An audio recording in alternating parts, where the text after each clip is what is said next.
Hello, everybody, and welcome to the Crypto Hipster Podcast. This is your host, Jamil Hassan, the Crypto Hipster, where I bring you founders, entrepreneurs, executives, thought leaders, you name it, in the world of crypto and blockchain. And today, actually, I forgot to ask this man how I pronounce his last name, so I'm going to do my best. Peter Argerakis, who is the chief executive officer, and he'll correct me, of Six Sigma Sports. Peter, welcome. Thanks for having me, Jamil. There's nothing to correct. Probably the first 100% correct right off the bat. Argerakis, yeah. Awesome. Thank you. And so let's kick things off. The first question will be this. What is your background, and is it a logical background for what you're doing now? Yeah, probably more logical than I actually anticipated when I started exploring this path and applying blockchain technology to sports betting. So by background, I've spent almost 2 decades on the institutional traditional finance side.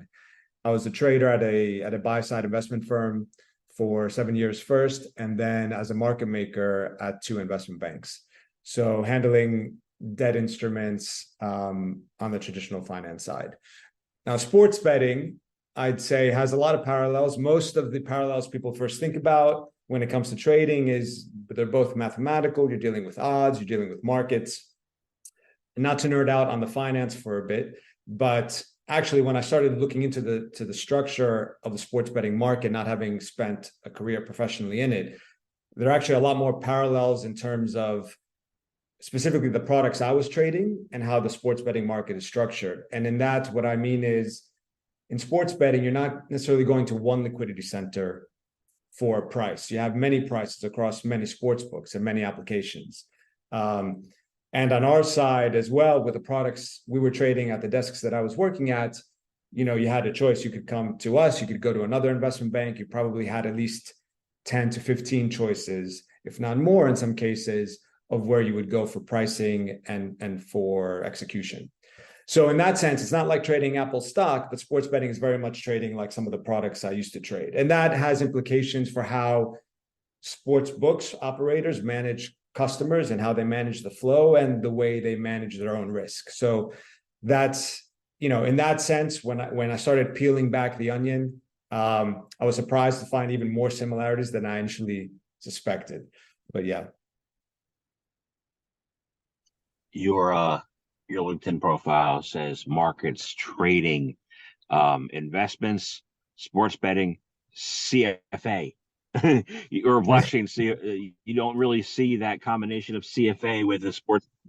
How did that come apart? The CFA is through the traditional side, is something I picked up early in my career.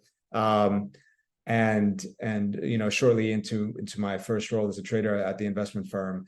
And that was it was a great tool at the time to kind of give a exposure to many aspects of financial analysis, and it was relevant for what I was doing then. The CFA isn't particular. There was no, at the time I took it, there was no blockchain or crypto element to the CFA curriculum. I'm not sure if that's changed now. It may be changing, which would be interesting to actually look into. But that's, in terms of the common thread, it's really this common thread of markets and market making and trading, if that makes sense. It makes sense. Market making, yes, it makes sense. A lot of sense. Speaking of market making, what is Six Sigma Sports all about? How does it all work? Both a functional, a technical, and a theoretical perspective. Yeah, so Six Sigma Sports, if I were to distill it, it's really about reimagining the sports book application and reimagining the relationship of sports books with their primary user. And despite my background in traditional finance, what it's not is we're not hyper financializing sports book activity. We're not developing a product strictly for sharp bettors or people running sophisticated analysis for trading. We're really developing a product that's an entertainment product. It's an entertainment-based application that's leveraging blockchain technology to not only improve the UX and change the nature of the application, but also to address many shortcomings of the traditional industry. And we think by leveraging blockchain technology, by using a crypto element, we actually can produce a better product that will resonate with customers and attract users to the application, not only from the native blockchain ecosystem, but ultimately, we would love to be a reason why traditional sports bettors look at this and actually consider blockchain technology, who otherwise wouldn't have, because we're doing something different. So that's the long-term goal. Phase one is really delivering sports betting in a native blockchain wrapper to a crypto comfortable audience. And those what are some of those shortcomings you said? Shortcomings of blockchain and using blockchain in sports betting, or the shortcomings of the traditional industry. Oh yeah.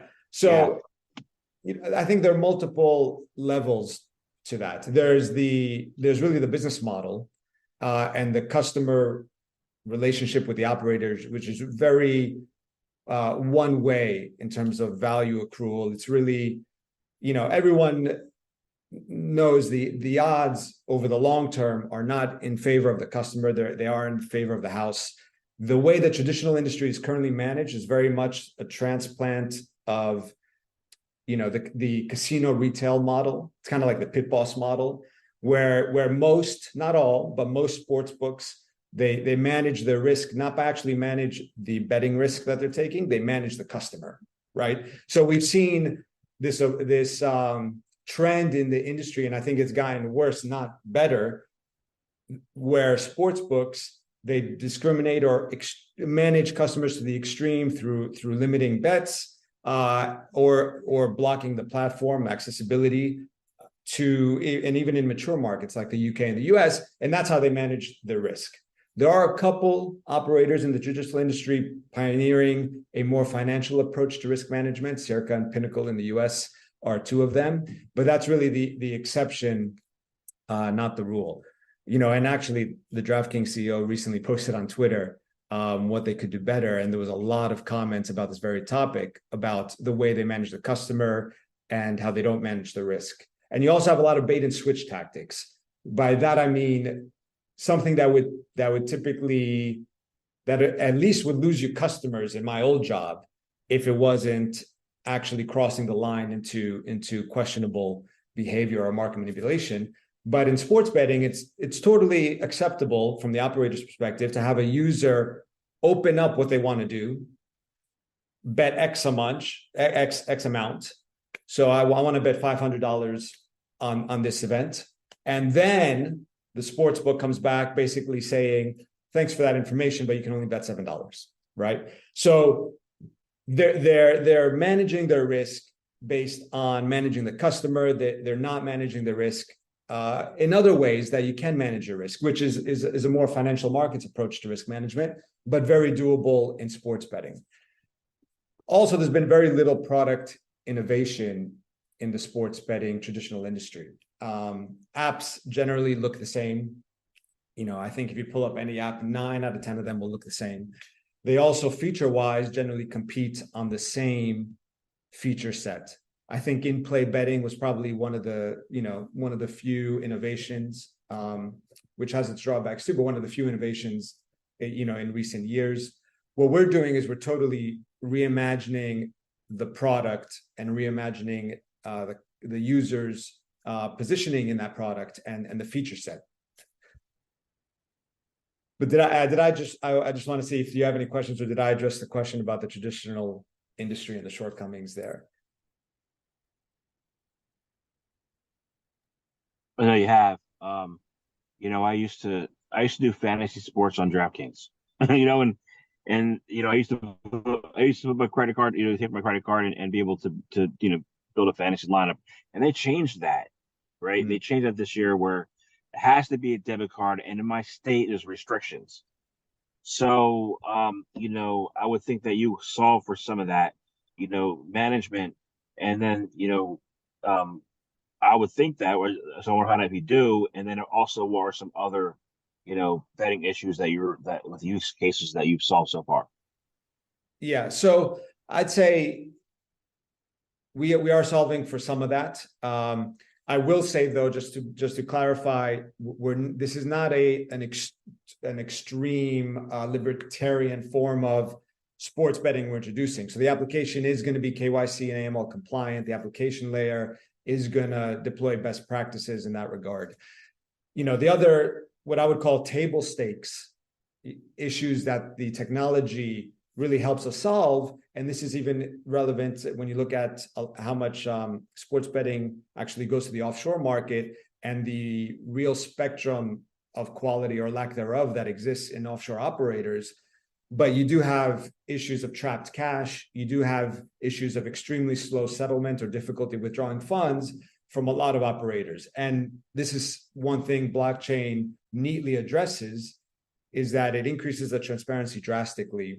It introduces the option of self-custody, which I personally value heavily, and allows the user to maintain control of their funds, immediately leading up to the engagement of a bet and very shortly thereafter. Settlement is extremely quick. It could be seconds, but we want to introduce some safety nets in the beginning, so it's not going to be seconds, but we're talking minutes. We're not talking many hours or days or even weeks in the cases of some operators around the world. So, I think control of a user's own funds is a really important aspect as well. You said trapped cash. Interesting. I joined I guess it was a pool, right? A couple of years ago, where it was a playoff pool, and I came in like sixth place. And the guy had been sending out emails about all these different tournaments to enter, and I came in the sixth place, and I asked for my money, and he didn't want to pay it, and he said, don't ever join anything of mine again. And I'm like, do you find that that kind of behavior is something that you could also help with, limiting the power of the charlatan, just per se. Yeah, I mean, all the transactions on our platform via the blockchain are auditable.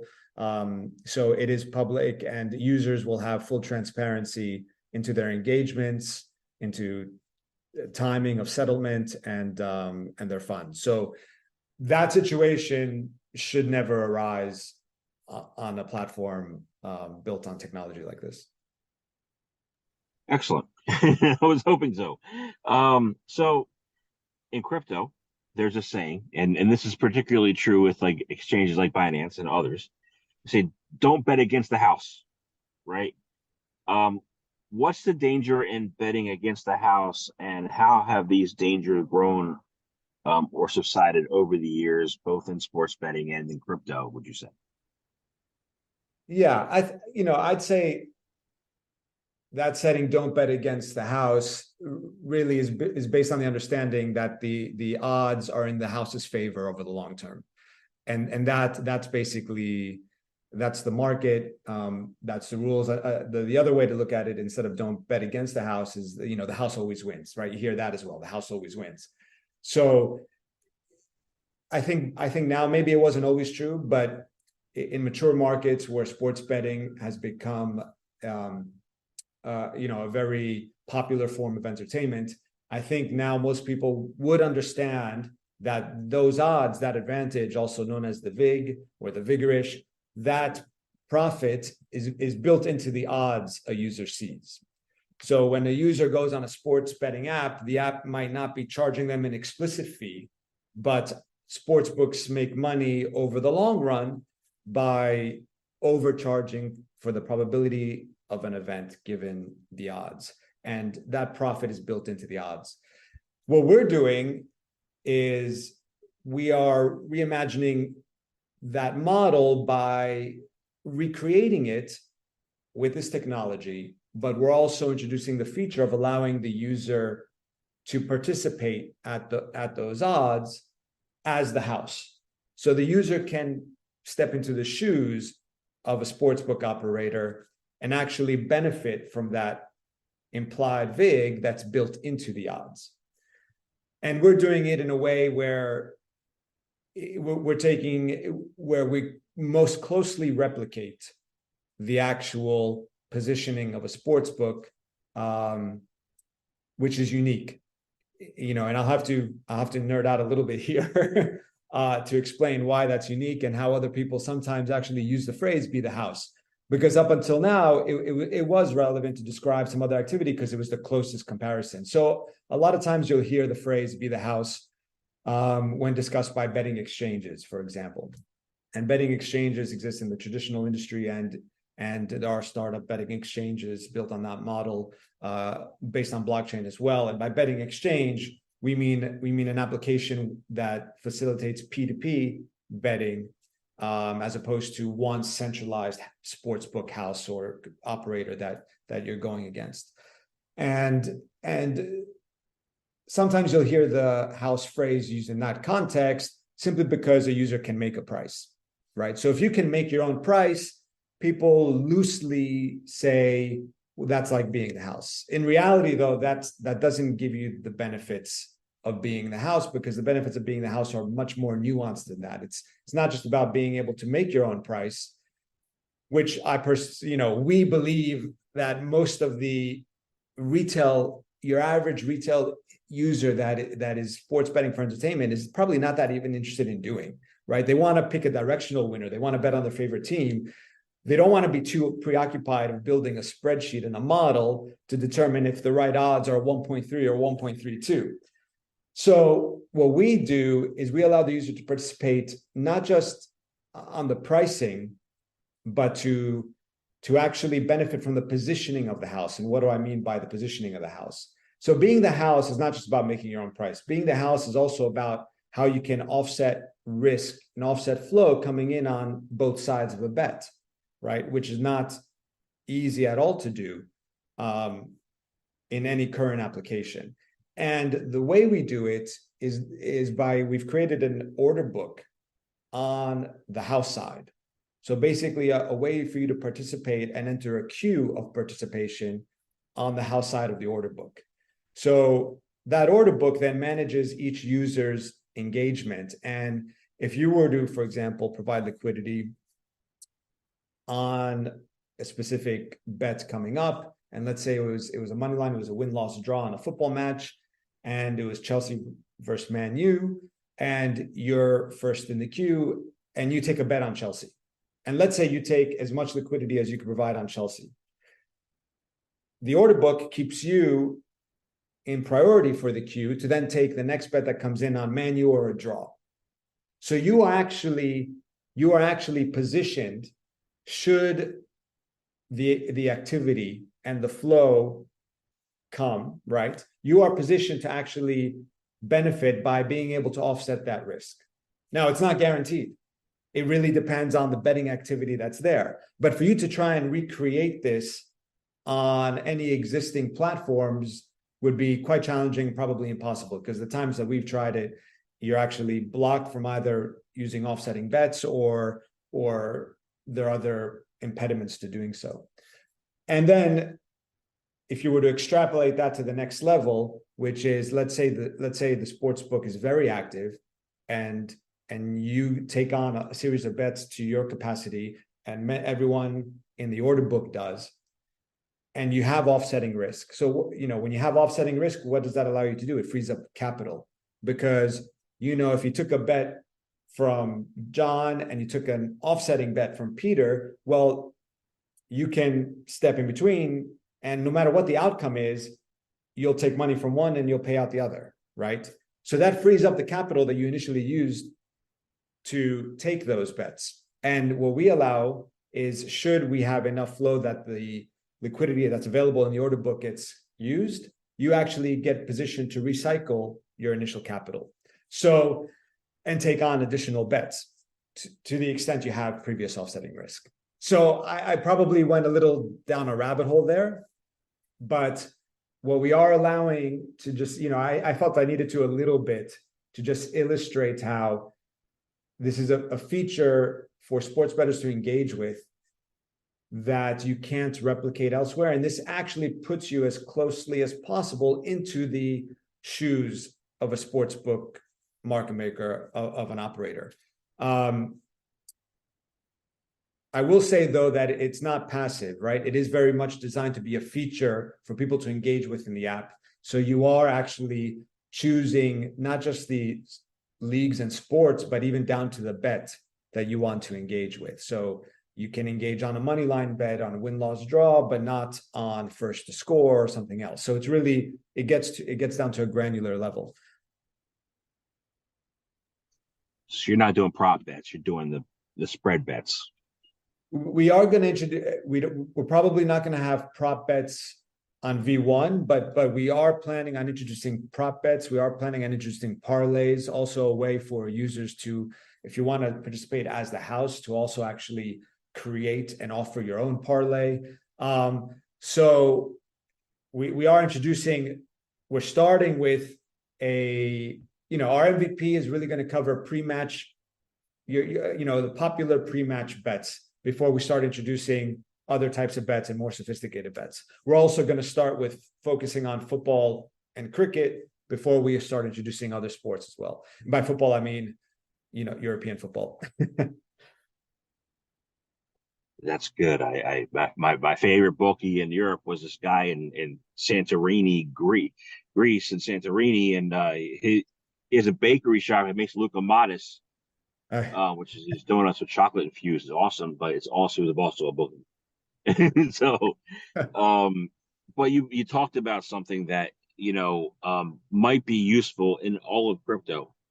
You talked about this spread. There's been swaps, like Uniswap, Pancake Swap, of course, all along, right?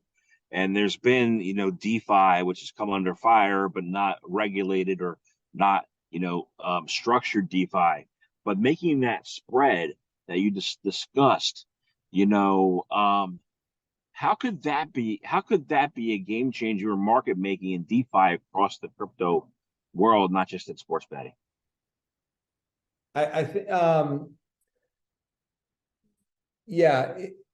think some aspects of it are probably unique to sports betting, but the DeFi application has definitely generally been in the form of liquidity pools. It's been pioneering this new form of market making, which probably has its pluses and minuses. I think it's too early to tell if it's a lasting form of liquidity provision, and I think some recent versions are becoming more sophisticated, because the reality is the bootstrapping liquidity and the central limit order book model has some advantages. So I think more fundamentally, what I would say is, we are leveraging the technology in a way to change an existing use case in an existing industry with an existing end user. I think DeFi, in general, is trying to adapt TradFi to meet certain principles of the blockchain space, with mixed success. I think generally, if I were to step back and just comment on maybe if I were to extrapolate our model and our approach to the application we're building and what's happening just in crypto generally, is, there are other applications out there I'm really excited to see, like DYDX, not only their move to Cosmos, but the way they're looking at the growth and roadmap of their application. It's really about the end user, right? And it's really about the use case. And it's really, I think, as an industry, one thing we need to do, which the question keeps arising, is utility beyond speculation for speculation's sake. And there's a difference between speculating as entertainment and sports betting and speculating like the circular reference that typically exists right now in DeFi, which is speculating on the asset you're using to speculate.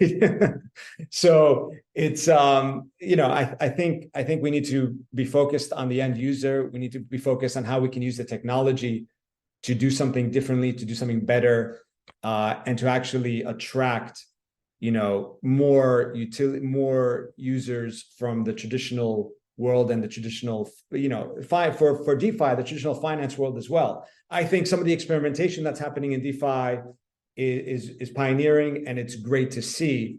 I don't think much of it, though, has offered something better than TradFi, right? Unless you are, at the extreme end of the spectrum with regards to libertarianism and your approach to money, right? In which case, Bitcoin is actually its own application-specific use case in my mind. That's my personal view, right? I see Bitcoin as the ultimate example of like an application-specific chain, and a use case that definitely should have a future. But as a whole, DeFi, I think, would probably benefit from approaching the product in that way, right? And using the technology along those lines. I asked you that because I also come from a traditional finance background. I worked for a dozen years at AIG. And part of my background there was, I worked in general insurance, which is a spread business. So you're talking about spreads and using statistics to come up with spreads. I see that as an evolution, in the crypto and blockchain, because of that spread.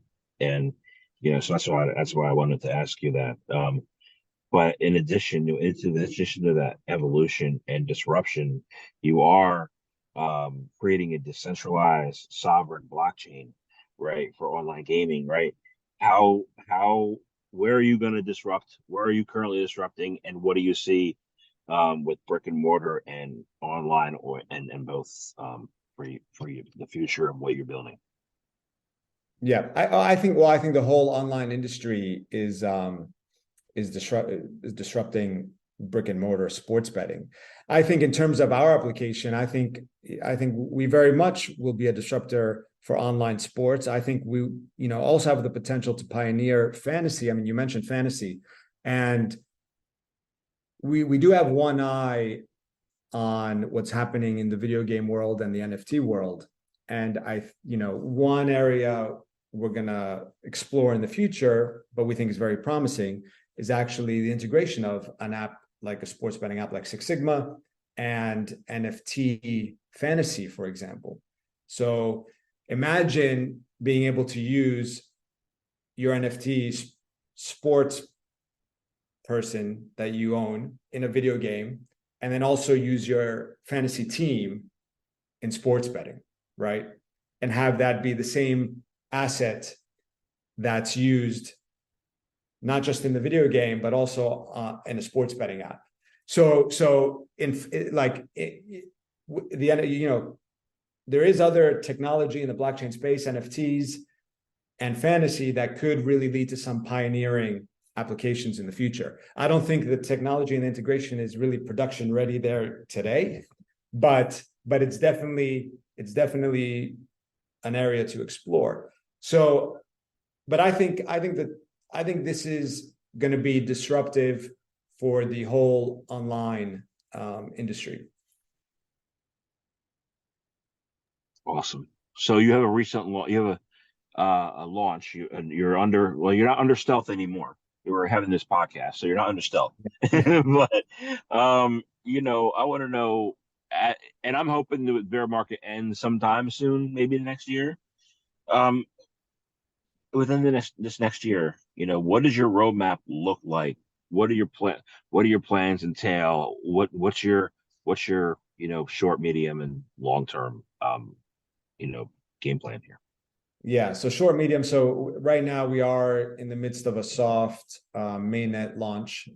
Really, the focus is our application, and the application is in its final iterations of us crossing our T's and dotting our I's, but we're expecting it in the coming weeks, into the end of the year. So we'll see. As soon as there's more information there on an exact date, we will let you know. But that is upcoming. So that's the short term. The short term is really the launch of the application, and then, getting people excited about it. The medium and long term is, well, once we're launched, we have lots of ideas. We're exploring features, some of which I can't really talk about now, that really we're going to be iterating on quickly. Some things that haven't been done before.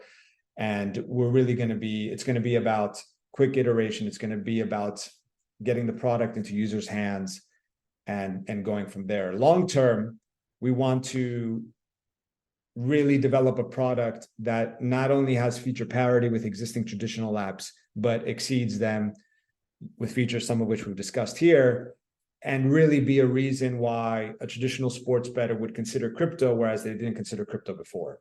And that's our long term, right? A long term is we're hoping that we are going to be one of the reasons why someone would look at this space. By the space, I mean the blockchain and crypto space. So we'll see how long that takes, but yeah. Like I said before, I can't do DraftKings right now. That would be great if I was able to do that. And I'm like, so I see it, I see it as being potentially really good, it would help me. I'm not a degen. And so I want to thank you very much for your time today. I enjoyed speaking with you, and I look forward to seeing, following you guys and see what's on the horizon. And one last question, and it is, how can people find out more information about you, about Six Sigma Sports? How can they become a customer? How can they create their own? How can they create their own sports book using your platform? How can they do any of that? Yeah. So, I mean, to reach me personally right now, the best way is LinkedIn. You'll find me on there. I'll be on Twitter shortly, publicly as well. I think sixsigmasports.io is our website. That's going to take users directly into the application very shortly. So we're in the process right now of just having our final version of that up and running. And feel free to hop into our Discord as well. You can find Six Sigma Sports on Twitter with our links there to our Discord. And that's where you can also reach out to me and the team. Awesome. Thank you very much for your time today. Thank you. Pleasure.